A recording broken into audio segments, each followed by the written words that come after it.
ਦਰਸ਼ਕੋ ਫਿਰ ਦੁਬਾਰਾ ਤੁਹਾਡਾ ਸਵਾਗਤ ਹੈ ਪ੍ਰੋਗਰਾਮ ਸੱਚ ਸੱਚ ਵਿੱਚ। ਜੀ ਡਾਕਟਰ ਸਾਹਿਬ, ਹੁਣ ਸਾਡੇ ਦਰਸ਼ਕਾਂ ਨੂੰ ਦੱਸੋ ਅੱਜ ਦੇ ਦਿਨ ਦੀ ਇਤਿਹਾਸਕ ਅਹਿਮੀਅਤ।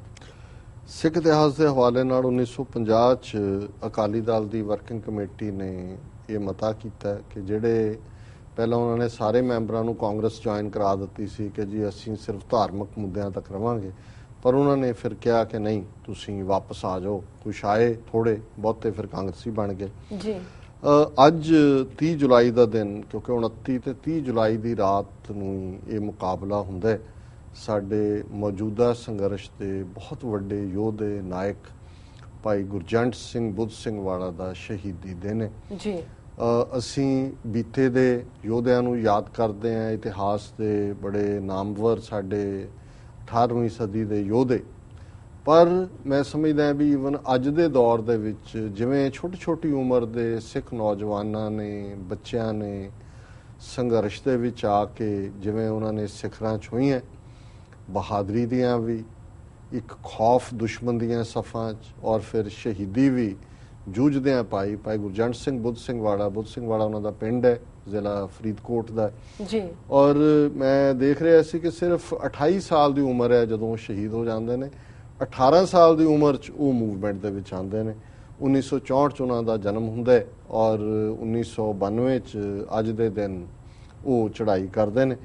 ਉਹਨਾਂ ਦਾ ਜਦੋਂ ਅਸੀਂ ਬੈਕਗਰਾਊਂਡ ਦੇਖਦੇ ਹਾਂ ਵੀ ਕਿਸ ਤਰੀਕੇ ਦੇ ਨਾਲ ਉਹਨਾਂ ਨੇ ਇਸ ਰਸਤੇ ਨੂੰ ਚੁਣਿਆ।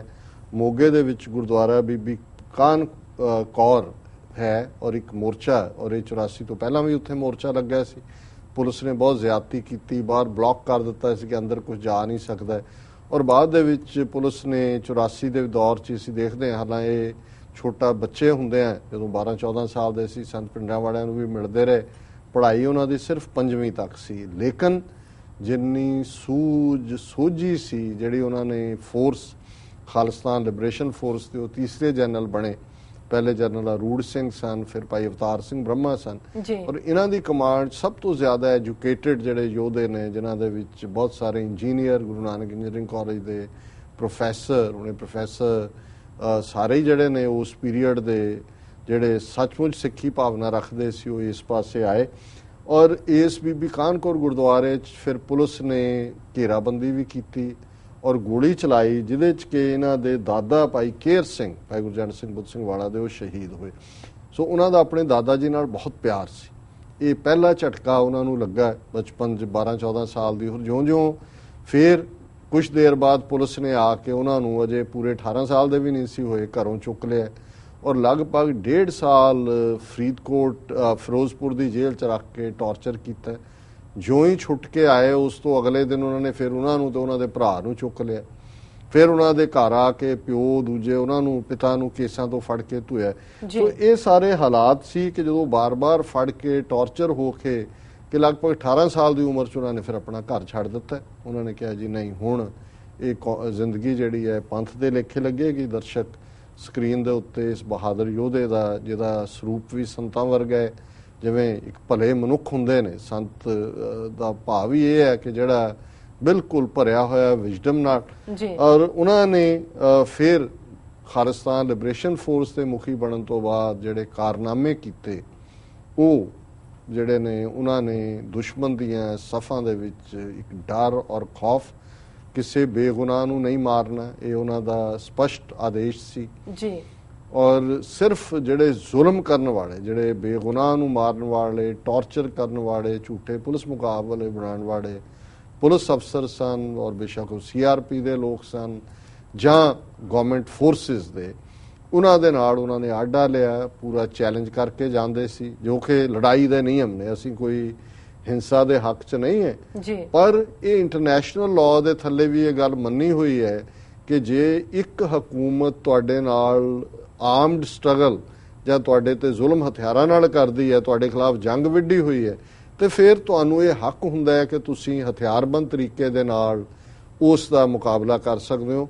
ਪਰ ਬੇਗੁਨਾਹ ਦਾ ਕਿਸੇ ਹਾਲਤ 'ਚ ਵੀ ਮਾਰਿਆ ਜਾਣਾ, ਇਹ ਐਕਸੈਪਟੇਬਲ ਨਹੀਂ ਹੁੰਦਾ। ਔਰ ਇਹੀ ਕਾਰਨ ਸੀ ਕਿ ਭਾਈ ਗੁਰਬੀਰ ਸਿੰਘ ਬੜਾ ਪਿੰਡ, ਜਿਨ੍ਹਾਂ ਦੀ ਇੱਥੇ ਐਕਸਟ੍ਰਾਡੀਸ਼ਨ ਹੋਈ ਬਾਅਦ 'ਚ 12-13 ਸਾਲ ਬਾਅਦ, ਉਹਨਾਂ ਦੇ ਖਿਲਾਫ ਜਿਹੜੇ ਕੇਸ CRPF ਜਾਂ ਪੰਜਾਬ ਪੁਲਿਸ ਨਾਲ ਲੜਾਈ ਦੇ ਸਨ ਜੀ, ਔਰ ਉਹਨਾਂ ਦੇ ਮਾਰੇ ਜਾਣ ਦੇ ਸਨ, ਉਹ ਸਾਰੇ ਇੱਥੇ ਡਿੱਗ ਪਏ ਸੀ। ਉਹਨਾਂ ਹਾਂ ਜਿਨ੍ਹਾਂ 2-3 ਕੇਸਾਂ 'ਚ ਸਿਵਲੀਅਨ ਮਾਰੇ ਗਏ ਸੀ ਉਹਦੇ ਥੱਲੇ ਉਹਨਾਂ ਨੇ ਐਕਸਟ੍ਰੈਡੀਸ਼ਨ ਦਿੱਤੀ ਸੀ।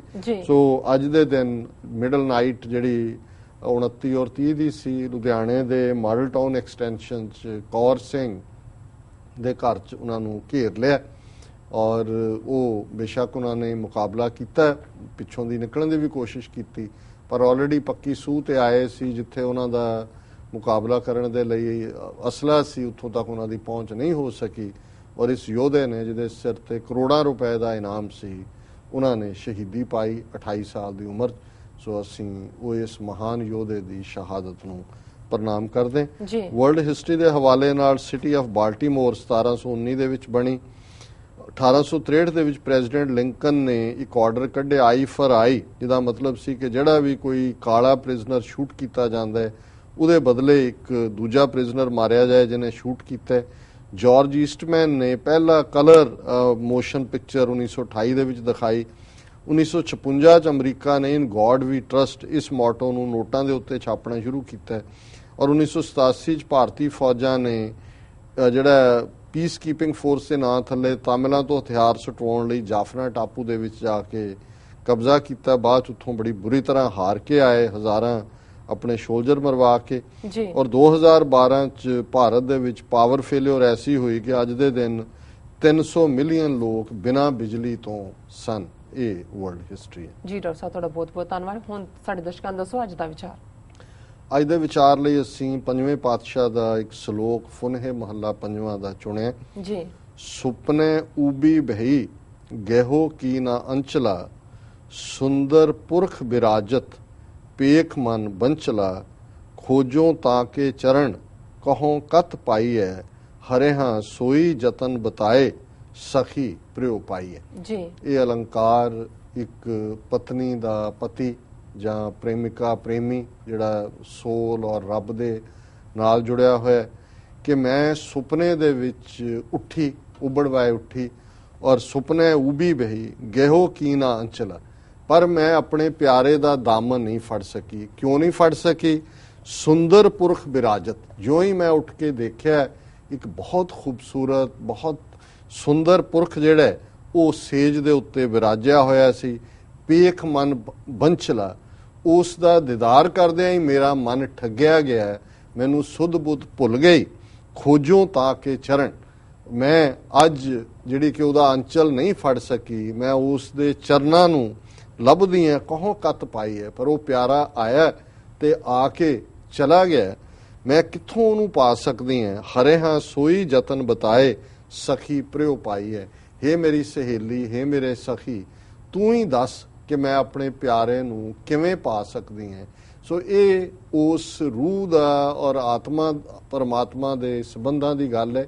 ਮੈਟਾਫਰ ਬੇਸ਼ੱਕ ਪ੍ਰੇਮ ਦੇ ਨਾਲ ਜੁੜਿਆ ਹੋਇਆ ਹੈ ਔਰ ਦੁਨਿਆਵੀ ਸਮਝ ਦੇ ਲਈ ਉਹੀ ਅਲੰਕਾਰ ਇਸਤੇਮਾਲ ਹੁੰਦਾ, ਲੇਕਿਨ ਮੂਲ ਤੌਰ ਤੇ ਕਿ ਭਾਈ ਸੁਪਨੇ ਆਇਆ ਵੀ ਗਿਆ, ਕਿ ਉਹ ਆਇਆ ਆ ਕੇ ਚਲਾ ਗਿਆ, ਕਿ ਵੀ ਮੈਂ ਜਲ ਮੇਰੇ ਨਾਲ ਅੱਖਾਂ ਭਰੀਆਂ ਹੋਈਆਂ ਨੇ, ਹੁਣ ਮੈਨੂੰ ਪਤਾ ਨਹੀਂ ਮੇਰਾ ਪਿਆਰਾ ਕਿੱਥੇ ਹੈ, ਮੈਂ ਉਸ ਨੂੰ ਸੁਨੇਹਾ ਵੀ ਨਹੀਂ ਭੇਜ ਸਕਦੀ, ਉਹਦੇ ਤੱਕ ਮੈਂ ਪਹੁੰਚ ਵੀ ਨਹੀਂ ਸਕਦੀ। ਸੋ ਇਹ ਉਸੇ ਨੂੰ ਹੀ ਦੀ ਜਿਹੜੀ ਹੈ ਉਹ ਦਹਾਨੀ ਹੈ ਕਿ ਭਾਈ ਖੋਜੋਂ ਤਾਂ ਕੇ ਚਰਨ ਕਹੋਂ ਕਤ ਪਾਈ ਹੈ, ਹਰੇ ਹਾਂ ਸੋਈ ਜਤਨ ਬਤਾਏ।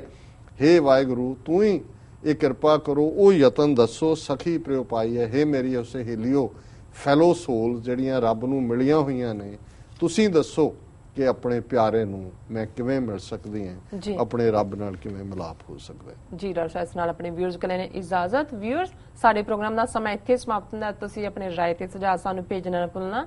ਸਾਡੇ ਇਸ ਪਤੇ ਤੇ sos@tv84.tv ਤੇ ਅਸੀਂ ਆਪਣਾ ਪ੍ਰੋਗਰਾਮ ਲੈ ਕੇ ਫਿਰ ਦੁਬਾਰਾ ਹਾਜ਼ਰ ਹੋਵਾਂਗੇ। ਤਦ ਤੱਕ ਲਈ ਮੈਨੂੰ ਤੇ ਬੰਡਾਰ ਨੂੰ ਆਗਿਆ ਦਿਓ। ਦੇਖਦੇ ਰਹੋ TV 84। ਬੁਲਾ ਦਿਓ ਫਤਿਹ। ਵਾਹਿਗੁਰੂ ਜੀ ਕਾ ਖਾਲਸਾ, ਵਾਹਿਗੁਰੂ ਜੀ ਕੀ ਫਤਿਹ।